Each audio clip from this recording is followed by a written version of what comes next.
So what does the VCU faculty think about the selection of Rao? For more on that, Insight's Jeremy Hirsch is joined by the President of the Faculty Senate. I'm here with President of the VCU Faculty Senate, Mr. Dan Ream, and we're here to discuss VCU President-elect Dr. Michael Rao. Now, Mr. Ream, you got to meet him early on. What were your kind of initial impressions of Dr. Rao?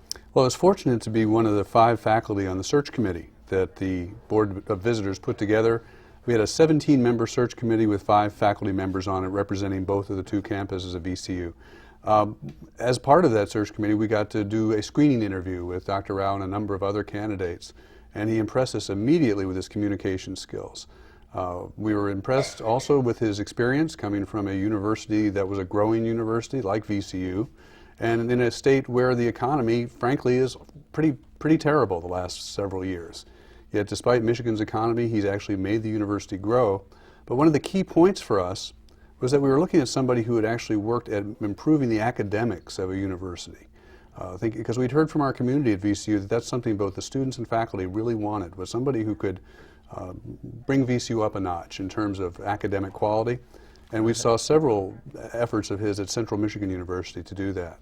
And kind of going on that with that relationship, what type of relationship do you think that Dr. Rao is going to have with the faculty here at VCU? Well, one of the things I thought was especially interesting is that I called the leader of the faculty organization, the equivalent of our faculty senate at Central Michigan, and talked with him.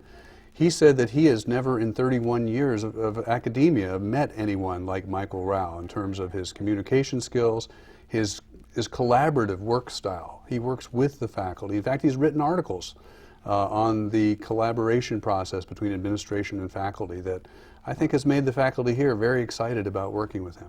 And how about the faculty back at Central Michigan? You had the opportunity to speak with some of them about Dr. Rao. What type of words did they have about him?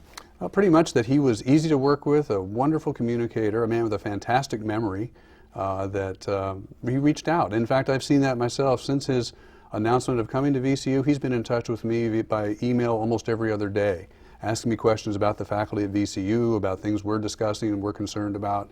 And he's already, before taking office, started to ask questions that shows a real strong interest in the faculty point of view at VCU. So then, with all the stuff that he's been gathering about VCU, what type of goals and priorities do you think he will have or perhaps should have here at VCU? 2 different questions, very much so there. As far as what he will have, he's taking the approach, I think, of listening, that he doesn't believe it's right to come into a community like VCU and impose his goals without hearing what VCU wants to be itself. At least that's what I'm hearing from him.